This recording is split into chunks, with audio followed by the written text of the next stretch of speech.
আজকে আমরা একটি বৃত্তের ব্যাসার্ধ এবং একটি বৃত্তচাপ কেন্দ্রে যে কোণ উৎপন্ন করে সেই কোণটি দেওয়া থাকলে কিভাবে বৃত্তচাপের দৈর্ঘ্য এবং বৃত্তগোলার ক্ষেত্রফল নির্ণয় করব সেটা দেখব।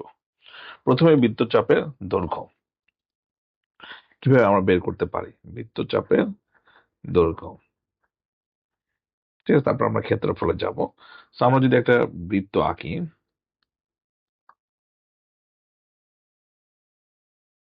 ওকে, সো যদি এটা হয় একটা ব্যাসার্ধ, তাহলে আমরা বৃত্তটির কেন্দ্র যদি ও ধরি, তাহলে আমরা আমাদের রেডিয়ানের সংজ্ঞা অনুসারে জানি যে বৃত্তের ব্যাসার্ধের সমান চাপ আসলে কেন্দ্রে, এটা যদি হয় কিউ, বা আমরা যদি এটাকে ধরি বি, যে কেন্দ্রে যে কোণ উৎপন্ন করে সেটাকে আমরা বলি 1 রেডিয়ান।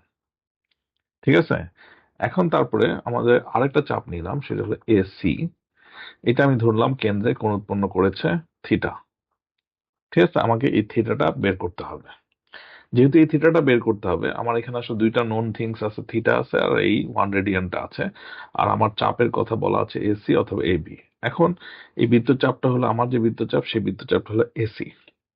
এখন আমরা যদি দেখি যে আমরা যদি কোন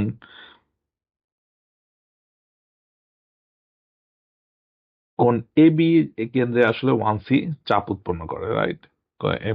আর এওসি কে ত্রিভুজের, এটা যদি আমি এওসি ধরি, এওসিটা আসলে কেন্দ্রে থিটা থিটা কোণ উৎপন্ন করে, আর চাপটা হলো তার এসি। আমরা যদি এসিটা বের করতে পারি তাহলেই হবে। সো আমরা এখানে দেখতে পারি, তাহলে এখানে লেখা যায় যে এ ও সি ডিভাইড বাই এসির চাপ, মানে এসি চাপ, ওকে, সমান সমান হবে হলো এ ও বি, ত্রিভুজ এ ও বি, তারপরে ত্রিভুজ এ ও বি, এবি চাপ।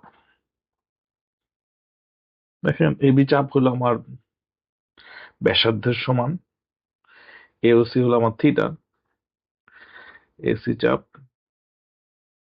আর এ ও বিটা হলো আমার 1 রেডিয়ান, তাই তো। আর এবি চাপটা হলো আমার আর। সো আমরা এসি চাপটা আসলে পাচ্ছি আর থেটা। এটা কিন্তু আসলে রেডিয়ান এককে দেওয়া আছে। So আমাদের এখানে আমরা যদি আমাদের এবার মানটাকে দেখি, যে এখানে কি বলেছে যে আর হলো 30 মিটার, কেন্দ্রে থিটা হলো 60 ডিগ্রি। 60 ডিগ্রি আমরা জানি যে পাই রেডিয়ান সমান সমান হলো 180 ডিগ্রি। পাই রেডিয়ান যদি হয় 180 ডিগ্রি, তাহলে 1 রেডিয়ান অথবা 180 ডিগ্রি, 1 ডিগ্রি সমান সমান হলো পাই বাই 180 রেডিয়ান, রাইট। আমাদেরকে বলা আছে যে 60 ডিগ্রি কোণ, তাহলে আমাদের যে রিকোয়ার্ড এসি চাপ সেটা হবে, চাপটা হবে আর থিটা। আরটা হলো 30, থিটাটা হলো 60 পাই বাই 180। ওকে, 3, 6, তারপরে আমার ইয়ে হলো 10 পাই। ঠিক আছে, আমি যদি পাইকে 3.142 ধরি, তাহলে আমার চাপ হয় 31.42 মিটার। ওকে। আচ্ছা, এটা হলো আমরা বৃত্তচাপের দৈর্ঘ্য কিভাবে বের করে সেটার একটা ফর্মুলা দেখলাম, ফর্মুলাটা বেরও করলাম। আমরা যদি ফর্মুলাটা জানি তাহলে আমরা ডিরেক্টলি বলতে পারি। আসলে আমরা জানি, পাশাপাশি আমরা কিভাবে এই ক্ষেত্রফলটা বের করে সেটা আমরা দেখার চেষ্টা করব। বৃত্ত বৃত্তকলার ক্ষেত্রফল। এখন দেখেন আমরা যেই বৃত্তটা এঁকেছি, এখানে আমি আসলে 1 রেডিয়ান, আমরা এটা সংজ্ঞাটা জানি। সেই অনুসারে আমরা আসলে একটা নতুন চাপ নিয়ে, যেটা কোণে এক্স মানে কেন্দ্রে থিটা কোণ উৎপন্ন করে, সেটাকে বের করার চেষ্টা করেছি। আমরা নর্মালি একটা সার্কেলের এরিয়া জানি পাই আর স্কয়ার, যদি আমরা ডিগ্রি ইউনিটে দেখি। তাহলে আমরা যদি একটা, এখন আমি কি করব, একটা এরিয়া নিলাম, একটা সার্কেল নিলাম। সার্কেলের আমরা জানি যে এই যে এটা কত, এই এরিয়াটা যদি আমরা 90 ডিগ্রি হয়, কারণ সার্কেল 4 ভাগে ভাগ করে, এই এরিয়াটা হলো 1/4 স্কয়ার। সো আমরা যদি এটা হয় এ, এটা যদি হয় বি, এটা যদি হয় সি। এখন আমরা একটা চাপ ক্রিয়েট করি। ঠিক আছে, এটার চাপটা হলো ধরেন এসি বিসি। এই বিসিটা হলো আমার চাপ, ওকে। এটা কেন্দ্রে থিটা কোণ উৎপন্ন করে।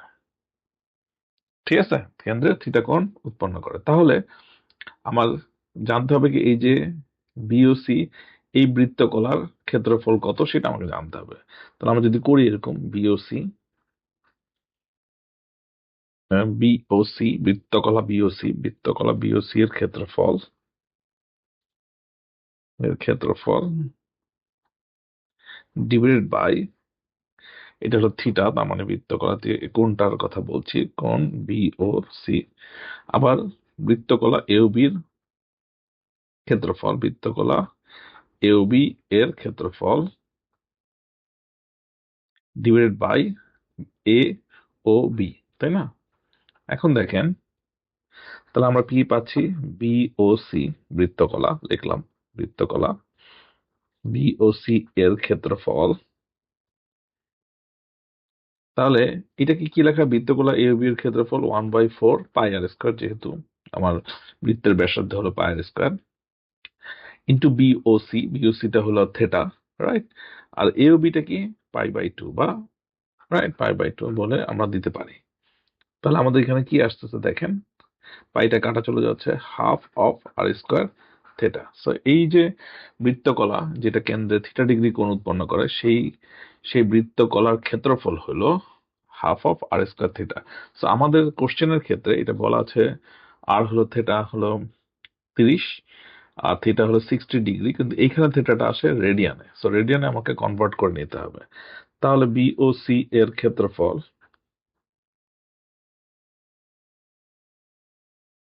Half of R square, R square মানে হলো 30 স্কোয়ার, থেটা মানে হলো, আমরা এর আগে দেখেছিলাম 60 পাই/180, 60 পাই/180, এটা যা আসবে তাই।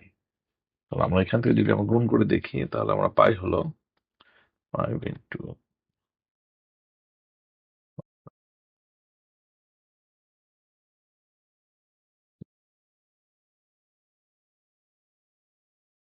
180,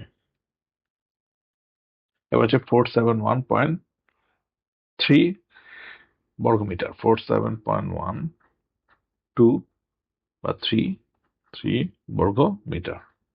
এটাই আমাদের কোশ্চেনের অ্যান্সার। সো আমরা এই পদ্ধতিতে খুব সহজে আমরা এই যে সূত্র দুটো দেখে চাপের ক্ষেত্রে, যদি যে কোনো একটা চাপ যেটা কেন্দ্রে থিটা উৎপন্ন করে সেটাকে আমরা বলছি আর থিটা, আর ওই চাপটা ক্ষেত্রফল হচ্ছে half of R square theta. এই দুটো সূত্র যদি আমি কিভাবে ডিরাইভ করে সেটা আমি দেখলাম। পাশাপাশি আমরা যদি দুটো সূত্র মনে রাখতে পারি, খুব সহজেই বৃত্তের ব্যাসার্ধ আর কেন্দ্র দেওয়া থাকলে, কেন্দ্র উৎপন্ন কোণ দেওয়া থাকলে আমরা সহজেই বৃত্তচাপটির দৈর্ঘ্য এবং বৃত্তগোলার ক্ষেত্রফল বের করতে পারবো। আজকে এই পর্যন্তই, সবাইকে অনেক অনেক ধন্যবাদ।